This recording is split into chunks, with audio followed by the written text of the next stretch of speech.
Jeune, j'adorais l'informatique. Premier truc que j'ai fait dans l'informatique, c'était le développement de sites web. Jusqu'à ma licence, c'était ça que je voulais faire plus tard. Juste avant de m'inscrire au master, je me suis dit, c'est vrai qu'il y a ce truc qui s'appelle l'intelligence artificielle.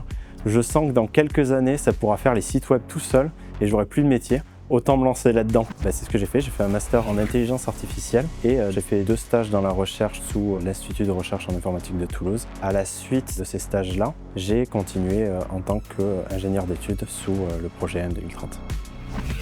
Le projet Audio Mobilité 2030, l'objectif c'est d'avoir des voitures autonomes. Ici à Anity, on fait la partie interaction entre l'utilisateur et la voiture avec un assistant audio de la voiture intégré. Plus précisément, je travaille sur l'intégration de tout ce que font nos chercheurs pour en faire une partie fonctionnelle, utilisable du coup par nos clients. Je suis un peu ce rôle de passerelle entre les chercheurs et les industriels. Les chercheurs qui vont être un peu les architectes du projet. Moi, je vais être un peu l'ouvrier qui va mettre en place les modèles, mettre en place ce que le chercheur a imaginé.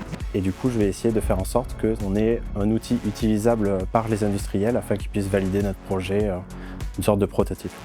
Au-delà de la mise en place fonctionnelle de la partie recherche, je vais aussi donner mon avis technique sur la réalisabilité. Et s'il y a des parties qui sont non réalisables, je vais aussi trouver des solutions techniques pour pouvoir répondre à ces manquements. Actuellement, je travaille sur la partie transcription du coup de ce qu'on récupère de la voix de l'utilisateur, toutes les informations qu'il nous donne par rapport à lui-même en logique pour pouvoir enregistrer les informations et les réutiliser plus simplement après pour faire des recommandations. M 2030, en tout cas la partie qu'on réalise, c'est-à-dire l'assistant automobile, c'est une évolution que je voyais plutôt naturelle. Honnêtement, je suis assez content de faire partie de cette évolution. Et je ne savais pas trop dans quoi je m'embarquais. C'était une plutôt bonne aventure. J'ai rencontré des personnes qui étaient très compétentes dans leur domaine. Ça m'a donné encore plus le goût du coup de la recherche.